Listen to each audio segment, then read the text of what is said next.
Bueno, un gusto recibir a Juan Cristina como siempre. Juan, ¿cómo te va? Bienvenido. Bueno, muchas gracias por esta oportunidad de poder hablar de cosas que son importantes para el país. Con doble changa, ¿no? La de la Facultad de Ciencias y la de la UDELAR. El señor rector se tomó unas merecidas vacaciones, pero nosotros no cerramos nunca, siempre estamos trabajando, siempre hay equipos de científicos en los más diversos rincones del país y también obviamente tenemos muchas cosas que atender en esta época también tan especial para muchas familias cuyos hijos están en esa etapa de qué carrera voy a hacer, qué elegir y eso, que es un proceso que hay que acompañar. ¿Qué tema ese, no? Y así también tenemos muchos de los nuestros todavía en el muchos estudiantes, ¿no? que están disfrutando también unas merecidas vacaciones antes de estudiar para los exámenes. Juan, yo en la presentación leía este número que producción nos aportaba de 140 científicos que egresan al año. Sí. Si te pregunto si es poco el número, me vas a decir que es poco, claramente. Para las posibilidades de Uruguay, ¿cuánto sería el óptimo, el deseado? Los países desarrollados tienen el 2% de la población económicamente activa dedicada a tareas de investigación y desarrollo. Es decir, tienen sus científicos no simplemente en la universidad, también lo tienen en los organismos del Estado, sí, en los gobiernos municipales y en las empresas privadas, en el sector de la educación. Nosotros, si tomamos todo el Sistema Nacional de Investigadores que tiene el Uruguay, llegamos al 2 por 1000. Eso da una idea de todo lo que nos queda para formar si nos comparamos con países desarrollados. Incluso por los volúmenes de inversión, incluso de países pequeños, Corea del Sur, Israel, que digamos que están en estos márgenes, ¿no? 2% de los países desarrollados de la población económicamente activa y nosotros 2 por 1000. 2 por 1000. Estamos lejísimos. Estamos lejos, obviamente estamos mejor que antes, porque eso también hay que reconocerlo, que en los últimos 3 periodos de gobierno hemos avanzado, pero llega un momento en que hay que dar el salto. Y si ese salto no se da, es decir, yo no estoy aquí para decir, denme más fondos para mí. Yo lo que estoy diciendo es que nuestras facultades de la universidad se financia con el dinero de la gente, es decir, se financia con los impuestos que todos los que están ahora aquí en el canal pagan, esa es la verdad. Y de los que van y no van a la universidad, de todos. Entonces, todos esos pagan para que usted tenga, por ejemplo, en el caso, una facultad de ciencias.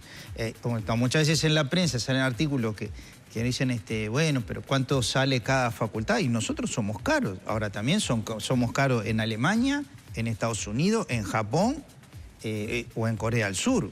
El tema es que esa inversión que hace el Estado, sea una inversión redituable. Porque si no la inversión, es decir, todos pagamos una educación que es reconocida, en el caso de nuestra facultad, a nivel internacional. De hecho, el 20%, el censo egresado dice que el 20% de la gente que nosotros hemos formado en estos años está trabajando en el exterior en los mejores centros de investigación del mundo. Claro, entonces, si formás gente, invertir recursos educativos para formar gente y luego eso no se condice con la realidad. Si la primera misión que nuestro Estado nos da es, ustedes déjenle al Uruguay los mejores científicos que podamos para el siglo XXI. Y luego, nosotros cumplimos esa misión, ¿no? Y luego el Estado no los usa, va a haber otro Estado que lo va a usar. Entonces es necesario que tengamos políticas de inserción de los científicos en el país, y no estoy diciendo fondos para nosotros mismos, porque la idea no es que todos los científicos tengan que estar en la Universidad de la República. Pero a ver, entran más o menos 550 por año a facultad. ¿Dónde está se precisaría más cupos, más dinero para que más alumnos puedan entrar? ¿O faltan propuestas laborales para los egresados? Yo creo que faltan propuestas laborales para los egresados. También nosotros tenemos otro tema más general en lo que es la educación.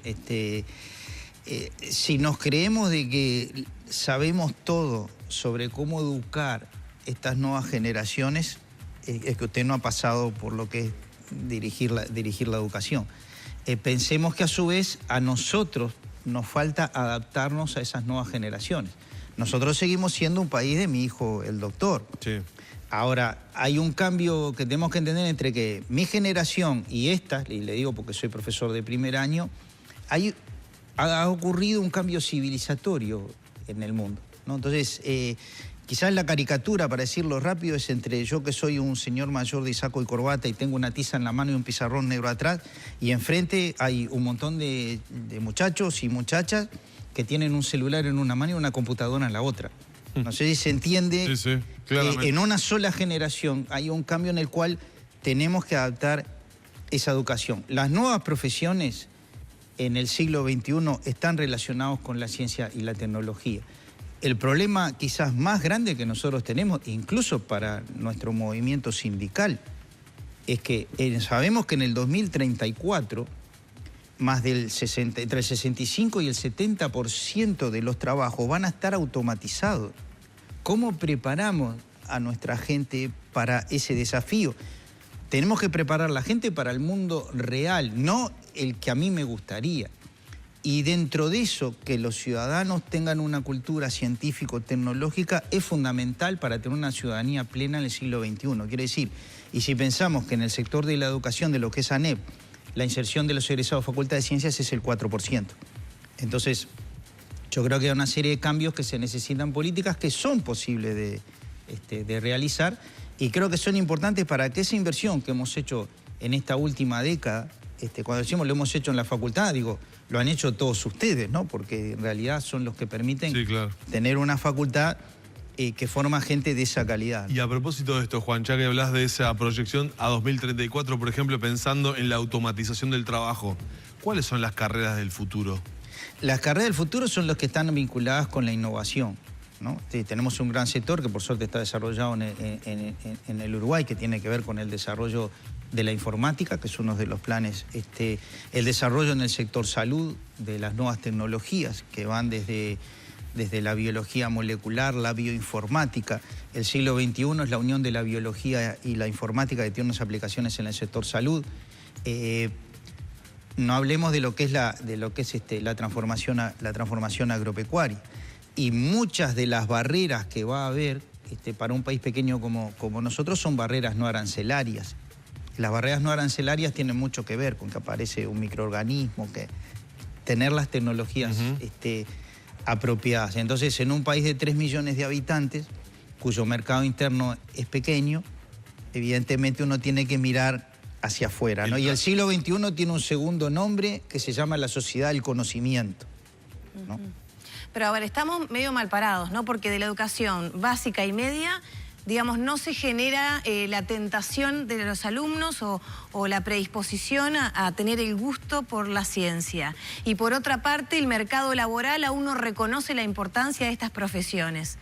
¿El diagnóstico que hago está bien? En mi opinión personal, yo creo que sí, que está bien. Es un tema mucho más complejo, que daría mucho para hablar, pero fíjense en ustedes que si nosotros tenemos una situación en el cual de la cohorte, es decir, de los muchachos que tendrían que haber terminado enseñanza secundaria y empezar sus estudios universitarios en marzo, ¿tá? Probablemente nosotros veamos el 40, el 45%. Quiere decir que ya hay un volumen de muchachos que no se acercan a la educación terciaria.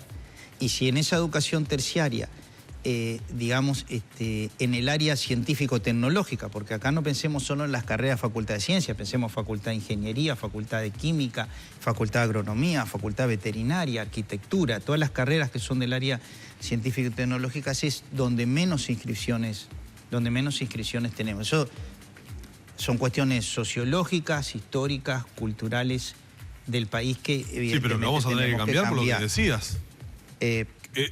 Esa concepción sociológica, cultural, histórica va a tener que cambiar. Yo para creo ir que ese país del de a poco va cambiando. 2050. Yo creo que en estos últimos años, yo creo que la gente empieza a ver mucho más cerca que la ciencia no es algo extraño, de que hace gente que cree iluminada, que es inteligente y que es difícil y tal, cosa que es mentira, porque además los científicos son como cualquier hijo de vecino. Yo les puedo contar, digo, anécdotas de todo tipo. También los científicos son padres, tienen los mismos problemas que tienen todos los padres con los hijos. Hay científicos que son capaces de colgarse de un alambrado en una cancha de fútbol. O sea, no es nadie distinto ni es difícil. El tema está en tomar conciencia de que hay cambios que se necesitan en la educación. Nosotros, afortunadamente, estamos trabajando muy bien con lo que son los otros sectores de la educación de ANEP, y es un tema difícil. Muchas veces hemos hecho congresos con delegados de países de toda América Latina, de universidades, para ver todos estos problemas, y son básicamente los mismos, más allá de los distintos sistemas educativos que podamos tener. El siglo XXI vino para quedarse, y nosotros tenemos que hacer ese esfuerzo también nosotros de adaptarnos a estos jóvenes que, como toda generación, piensa distinto, tiene otros intereses. A veces se pinta a los jóvenes actuales como gente desinteresada, como gente que les da lo mismo, y eso no es verdad. Lo único que tienen son intereses distintos a los que teníamos nosotros como generación. Se comunican distinto. Por ejemplo, yo soy un señor mayor, no tengo Facebook, pero no vamos a reconocer de que todas esas cosas, el Facebook, el Instagram, el Twitter, todas esas cosas influyen incluso, porque tenemos estudios de neurobiología en cómo hoy la gente aprende. Claro. La cantidad de capas de información que puede ver un alumno mío de primer año es mucho mayor de las capas de información que yo puedo ver en una pantalla. Entonces, son distintos y hay que adaptar esa educación. Tienen muchísimos intereses y realmente vale mucho la pena, trabajar en la educación de los muchachos. ¿Cómo viste, a propósito de todo esto, una carta que circuló en la comunidad científica en las últimas semanas del año pasado, que en realidad era una carta de muchos científicos dirigida al presidente de la República, hablando sobre la necesidad de una política científica en el país, advirtiendo sobre situaciones complicadas que podrían llegar a darse, más allá de ese reconocimiento de incremento presupuestal que se ha dado en los últimos años y que sí es importante, aunque obviamente siempre los recursos son finitos, nunca alcanza claramente, ¿no? Pero por algo se empieza, por incrementar los presupuestos. Pero hablaba de la falta de una política a nivel científico. Yo creo que la carta de nuestros compañeros tiene muchos elementos que son positivos en llamar la atención. De todos ellos quizás, porque obviamente todo es opinable, lo que sí yo creo que de todo lo que muy bien decían nuestros compañeros es lo que hemos estado hablando ahora en este bloque. Es decir, si no hacemos algo por los jóvenes científicos, va a haber otro Estado que los va a usar. Pensemos que lo más caro del sistema de investigación y desarrollo no es como la gente se cree, son los aparatos. Lo más caro del sistema de investigación y desarrollo son los recursos humanos. El esfuerzo que durante años hay que generar para poder generar un científico de calidad. Entonces yo creo que lo que alertaba la carta era, si más allá que obviamente los recursos son finitos, que obviamente no se pueden hacer todos los programas que todos desearíamos, está claro que hay que intentar hacer el mayor esfuerzo posible para los programas que puedan reclutar, no solo en el sector público, sino también privado, dar ventajas comparativas que permitan que las empresas públicas y privadas vean la inserción de científicos en departamentos de investigación y desarrollo. Nosotros tenemos empresas que son grandes, ¿no? Las empresas públicas. Sí, sí. El censo de egresados indica que hay un 12% nada más de egresados Facultad de Ciencias en todo el sector de las empresas públicas, que es el sector de la economía nacional más importante. Justamente llegaba una consulta de una televidente, justamente cómo es la inserción laboral de un científico. Debe depender un poco la rama en la cual trabaje, pero a nivel salario, ¿se puede vivir dignamente siendo científico? Yo creo que se puede vivir dignamente siendo científicos. El tema más de inserción, es cierto que lo que seguramente la persona que hace la consulta se refiere es en cuanto a la calidad de los sueldos. No tanto, nosotros no... La desocupación de los científicos es básicamente la media nacional, pero el tema está en la calidad, digamos, que se pueda encontrar. Yo creo que hay muchos sectores, depende de qué especialidad se siga. Nosotros tenemos sectores en el cual hay una ocupación plena, por ejemplo, de los licenciados en ciencias geológicas, por ejemplo, somos los únicos que producimos geólogos, pero también hay muchas oportunidades porque se han reformado los planes de estudio. Uno diría, bueno, los matemáticos, los matemáticos pueden trabajar desde ganando buenos sueldos en un banco central, por decirlo, haciendo cálculos de riesgo. Los matemáticos pueden trabajar en una intendencia municipal porque tienen modelos de tránsito, por decir cosas. Doy dos ejemplos concretos. Hay políticas de Estado que necesitan desarrollarse, por ejemplo, de lo que es la oceanografía. Uruguay reclama 350 millas marinas Y ahora el mapa que nos enseñaron en la escuela, por lo menos el que me enseñaron a mí, no es el mismo mapa. Ahora tiene más agua que tierra. Sí, claro. Y ahora tenemos que afrontar quién va a investigar cuáles son las riquezas, las ventajas comparativas que puede haber para el país. Entonces yo creo que si bien yo reconozco que han habido cambios importantes en los últimos. Obviamente no es la misma situación que cuando yo era joven. Sin embargo, nos queda un trecho importante y lo más importante es dar el salto, porque si no lo damos ahora, el tren pasa una vez sola, ¿no? El tren pasa una vez sola. Juan, ¿qué carrera es la más demandada en la facultad? El sector de lo que es las ciencias biológicas, en general. Nosotros ahora en la universidad hemos adaptado justamente una enseñanza moderna, los estudios de grado. Hoy los estudios son mucho más flexibles, ¿no? Antes, por ejemplo, cuando yo era estudiante, era un tubo, ¿no? Uno entraba y tenía que hacer esto y no se podía elegir nada. No había manera. Nada. Ahora uno se puede como ir armando su currículum y viendo qué es lo que quiere hacer. Hoy, a diferencia de lo que ocurría quizás en la generación de nuestros abuelos, uno no puede pensar en un título universitario como que el decano me firma el título y estoy salvado. Estamos en el siglo XXI. Entonces, lo más importante es que en esa enseñanza uno aprenda a ser proactivo. Tiene que tener idea a dónde quiere llegar y ir buscando ese camino. Uno como docente, como profesor, acompaña esa carrera. Las carreras científicas también tienen un poco ese halo de hacer sufrir al estudiante, ¿no? De que llega a una facultad inhóspita. Bueno, yo conozco la Facultad de Ciencias, creo que es una de las que más conozco por hacer notas y eso, y no tiene esa impronta.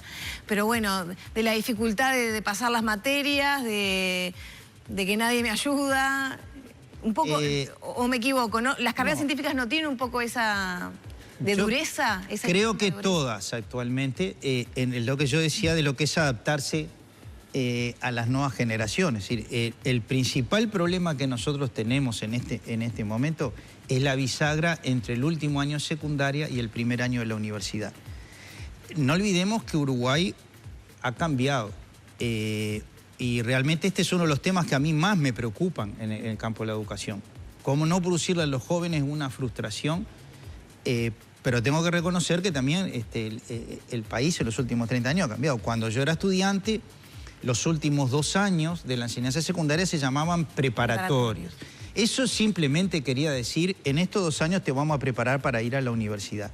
Hoy necesariamente nos preparan para la inserción en la vida, en la comunidad, y no necesariamente para ir a la universidad. Creo que también hay temas, como yo le decía, de que tenemos que adaptarnos a una generación que es muy diferente a la nuestra, y a todas las universidades nos cuesta adaptarnos rápidamente a ello. Increíblemente, por más temas de comunicación, no quiere decir que por eso no hay necesidad de estar más acompañado. Más bien yo diría que hay más necesidad de estar acompañado en ese proceso. Juan, para ir terminando, hay ya una tradición impuesta que es que el decano está recibiendo a los nuevos estudiantes. ¿Eso cómo es? Eso es que en el mes de febrero, se pueden entrar por la página web, tenemos charlas para todos aquellos que quieran contestar la pregunta, ayudar a contestar la pregunta ¿por qué tengo que seguir estudiando? Si bien hablamos de Facultad de Ciencias, esto no está hecho solo... No es solo para quienes vayan a la Facultad de Ciencias. Si luego se anotan en la facultad... Bienvenido. Más que bienvenidos. Si se anotan en otra facultad y nosotros ayudamos en ese proceso, también súper contentos y felices de dar instancias que yo creo que para los jóvenes son muy importantes, que es lo que hablaba, ¿no? Un poco lo que decían... ahora cuando llegué escuchaba esa canción que ustedes ponían y me parece que es un poco ese es el mensaje, ¿no? De la canción Don't Let Me Down. Bueno, se supone que eso es lo que tenemos que hacer los profesores universitarios, ¿no? No dejarlos down, que eso es lo que sirve, ¿no? Rapidito, antes de cerrar, no sé, Danilo, me gustaría hablar algo de dengue. La facultad viene haciendo investigaciones de la evolución de los mosquitos y eso. Estás con un virólogo, ¿no? Estás con un virólogo. Hay menos Aedes, ¿no? A ver, eso es difícil de decir. Nosotros estamos ahora en una estación, particularmente por influencia de la niña, que tiene ciertas particularidades. nosotros lo que estamos haciendo es, nosotros colaboramos con el Ministerio de Salud Pública, y obviamente hemos ajustado los mecanismos desde la última emergencia de virus dengue en el Uruguay. Asimismo hemos hecho estudios para el Congreso Nacional de Intendentes, donde hemos hecho modelos para cada departamento de la República de dónde podría tener más probabilidades de aparecer Aedes aegypti. Obviamente no tenemos la bola de cristal, ¿no? Creo que los casos que hasta ahora pueden venir, no solo, pensemos que los mosquitos no solo también transmiten algo otras enfermedades que son realmente importantes, como el virus Zika, en el caso de mujeres embarazadas, han sido importados de gente que ha viajado al exterior.